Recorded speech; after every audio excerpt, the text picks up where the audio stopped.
Bonjour. Aujourd'hui, nous allons vous présenter l'étude de l'albédo, une mesure importante dans les notions de température ou du soleil par exemple.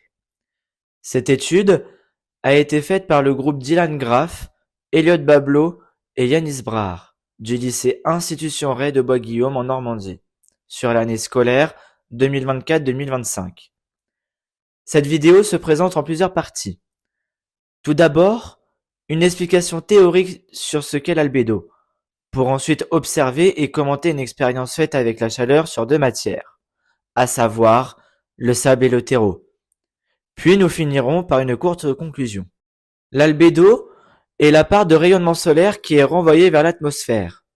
Il s'agit d'une mesure considérée comme un corps noir parfait dans sa définition la plus courante, se mesurant avec un albédomètre, qui permet de calculer grâce à un facteur entre 0 et 100 le rayonnement solaire réfléchi par une surface.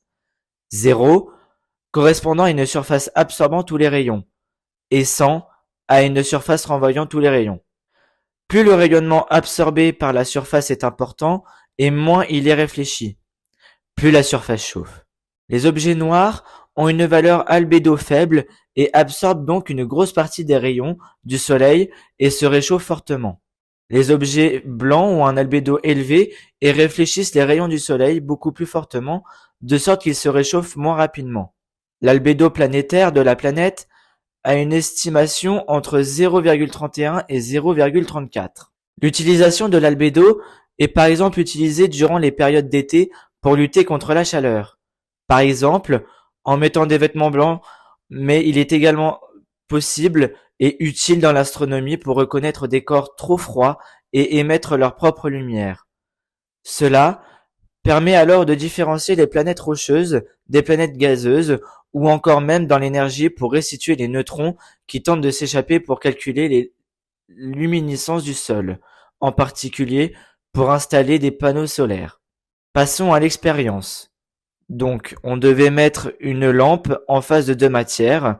Donc, faut savoir que la lampe, elle est chauffante et que la matière principale, donc la matière blanche et la matière noire, on a utilisé le sable pour le blanc et le terreau pour la couleur noire. Nous remarquons grâce à cette expérience que la température augmente petit à petit à chaque minute d'observation. Cela signifie donc que la lumière a un réel impact sur la température au cours du temps. Pour le sable, nous remarquons une augmentation faible, mais présente, environ 0,1 à 0,2 degrés de plus à chaque minute.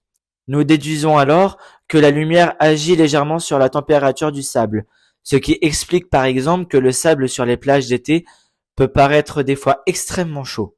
Pour le terreau, nous pouvons par contre voir que la température augmente bien plus rapidement, de 0,5 à parfois 1 degré par minute. Nous remarquons alors que la lumière agit énormément sur la chaleur du terreau, ce qui pourrait expliquer pourquoi il y a beaucoup de pousses en été. Nous pouvons également interpréter la notion des couleurs. Nous avons dit précédemment qu'en été, nous portions des vêtements ayant une teinte virant vers le blanc pour avoir moins chaud. Mais pourquoi cela marche-t-il? Cette expérience nous donne la réponse. Plus la couleur est claire et moins l'augmentation de la chaleur est importante. Exemple du sable. Et plus la couleur est foncée, plus l'augmentation de la chaleur est importante. Exemple du terreau. Pour finir, l'albédo est une mesure utilisée, comme nous l'avons vu précédemment, pour calculer la part de rayonnement solaire renvoyé sur la Terre. Comme nous avons pu le voir, celui-ci se calcule donc en fonction de la température.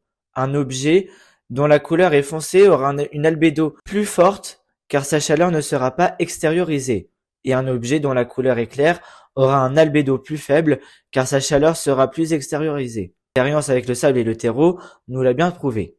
L'albédo est donc très utile pour éviter la chaleur ou pour différentes formes d'énergie.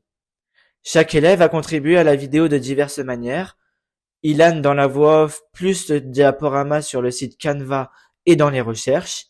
Yanis dans le montage vidéo, dans les recherches et dans l'enregistrement de la vidéo. Et pour finir, Elliot dans les recherches des photos, graphiques et tableaux.